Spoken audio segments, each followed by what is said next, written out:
Fatty liver کیا ہے، اس کی کیا وجوہات ہیں اور اس سے ہم کیسے بچ سکتے ہیں، آج کی ویڈیو میں ہم یہ ڈسکس کریں گے۔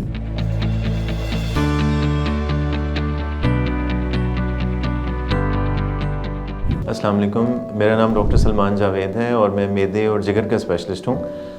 آج آپ سے بات کرنے کا مقصد ایک بہت امپورٹنٹ ٹاپک کے بارے میں ڈسکس کرنا ہے، اور یہ ایسا موضوع ہے جس کے بارے میں لوگ اکثر آ کے ہم سے پوچھتے ہیں اور وہ اتفاقاً اپنے ٹیسٹ کرواتے ہیں تو انہیں پتہ لگتا ہے کہ ان کو فیٹی لیور ہے۔ اور فیٹی لیور عام طور پہ جیسے جگر کے اوپر چربی چڑھ جائے تو اس کو فیٹی لیور کہہ دیتے ہیں۔ اور بہت سارے پیشنٹ ہمارے پاس جب روٹین کے اپنے ٹیسٹ کراتے ہیں، کو الٹرا ساؤنڈ کرواتے ہیں یا جگر کے ٹیسٹ ویسے ہی کرواتے ہیں تو ان کو پتہ لگتا ہے کہ ان کے لیور کے ٹیسٹ ڈسٹرب ہیں اور اس میں ان کو فیٹی لیور نکلا ہے۔ اب بتانا آپ کو یہ ہے کہ فیٹی لیور ایک ایسی چیز ہے جو کہ عام طور پہ بغیر کسی علامت کے اندر ہی اندر ہمارے جگر کو کچھ نہ کچھ نقصان پہنچا رہا ہوتا ہے۔ اب اس میں دو کیٹیگریز ہیں، ایک وہ پیشنٹ ہیں کہ جن کو فیٹی لیور ہوتا ہے اور اس کی وجہ سے ان کے جگر کے اوپر کسی قسم کا کوئی نقصان نہیں ہو رہا ہوتا، صرف جگر کے اوپر چربی اکٹھی ہو رہی ہوتی ہے۔ اور دوسرے وہ لوگ ہیں کہ جن کو فیٹی لیور ہوتا ہے اور اس کی وجہ سے ان کے جگر کے اوپر کچھ سوزش ہو رہی ہوتی ہے، جس وجہ سے جب بھی وہ اپنے ٹیسٹ کرواتے ہیں تو ان کو اپنے بلڈ کی رپورٹس میں نظر آتا ہے کہ جی جگر کے اوپر کچھ سوزش ہو رہی ہے۔ کچھ لوگ اس کو جگر کی گرمی کا نام دیتے ہیں اور کچھ لوگ کہتے ہیں کہ جی ہمارا جگر خراب ہو رہا ہے۔ اب اس میں جو سب سے زیادہ ضروری بات جو بتانے والی ہے وہ یہ ہے کہ فیٹی لیور کو کنٹرول کرنے کے لیے جو سب سے امپورٹنٹ چیز ہے وہ اس کی وجہ کو کنٹرول کرنا ہے۔ اور ہمارے معاشرے میں جو سب سے زیادہ ضروری وجہ جو کنٹرول کرنے کی ہے وہ نمبر 1 ہے موٹاپا، اور اس کے علاوہ شوگر کے پیشنٹ اور جو بلڈ پریشر کے پیشنٹس ہیں ان میں فیٹی لیور کے چانسز زیادہ ہوتے ہیں۔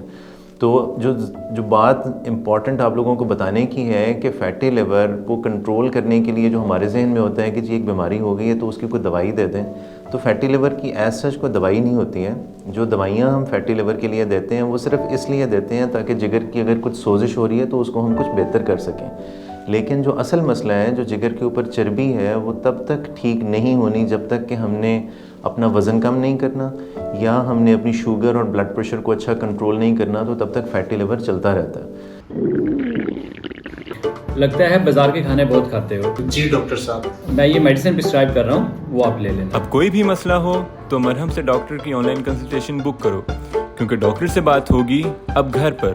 تو دوائیاں تو اس کی بہت ساری موجود ہیں جو صرف مقصد ان کا یہ ہے کہ اگر جگر کی کچھ سوزش ہو رہی ہے تو اس کو کنٹرول کیا جا سکے وقتی طور پہ، اور اس سے ظاہر ہے کچھ چیزیں بہتر بھی ہو جاتی ہیں، لیکن مین جو ہمارا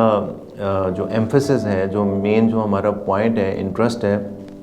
وہ اس چیز کے اوپر ہے کہ ہم اپنا وزن کم کریں،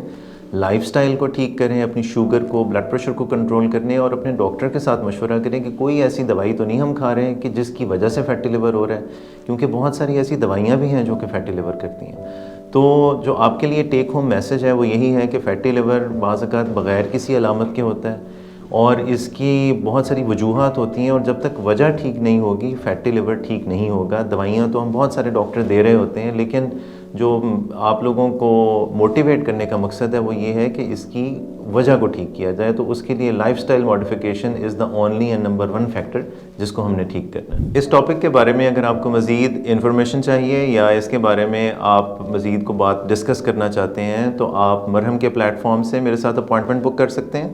یا آپ آن لائن بھی مرہم کا جو پیج ہے اس کے تھرو مجھ سے رابطہ کر سکتے ہیں۔ میں عمر ہاسپٹل جیل روڈ اور ہیلتھ ایونیو گارڈن ٹاؤن میں پریکٹس کرتا ہوں، اور مرہم کے تھرو آپ مجھ سے رابطہ کر سکتے ہیں۔ شکریہ۔